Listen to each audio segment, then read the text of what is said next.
ശബരിമല പമ്പ റൂട്ടിൽ കാട്ടാന ശല്യം രൂക്ഷമാണ്. കഴിഞ്ഞ ദിവസവും വാഹനയാത്രക്കാർ കാട്ടാനയുടെ മുന്നിൽ നിന്നും അത്ഭുതകരമായാണ് രക്ഷപ്പെട്ടത്. വടശ്ശേരിക്കര അടക്കമുള്ള വിവിധ പ്രദേശങ്ങളിൽ ജനവാസ മേഖലയിൽ കാട്ടാന എത്തിയിരുന്നു.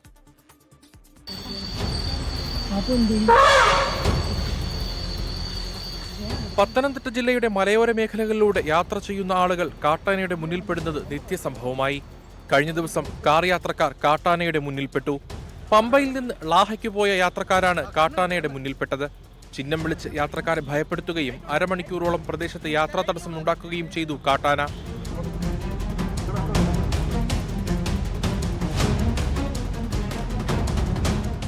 നേരത്തെയും ഈ പ്രദേശങ്ങളിൽ കാട്ടാന കൂട്ടമായി എത്തിയിട്ടുണ്ട്. വടശ്ശേരിക്കര അരീക്കക്കാവ് ജനവാസ മേഖലയിലും കഴിഞ്ഞ ദിവസം കാട്ടാന എത്തിയിരുന്നു. രാത്രി 10 മണിയോടെ ജനവാസ മേഖല ഇറങ്ങിയ കാട്ടാന വ്യാപകമായി കൃഷിയും നശിപ്പിച്ചു. രാത്രിയിൽ ആന റോഡ് മുറിച്ചു കടക്കുന്നതും പതിവാണ്.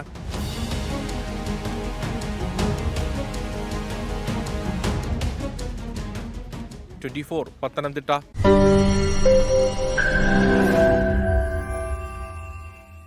ലോകത്തെവിടെയായാലും ഏത് സമയത്തും 24 വാർത്തകളും ഓഗ്മെന്റഡ് റിയാലിറ്റി പാക്കേജുകളും എക്സ്പ്ലെയിനറുകളും വിശദമായി കാണാൻ ഞങ്ങളുടെ യൂട്യൂബ് ചാനൽ നിങ്ങൾക്ക് സബ്സ്ക്രൈബ് ചെയ്യാം.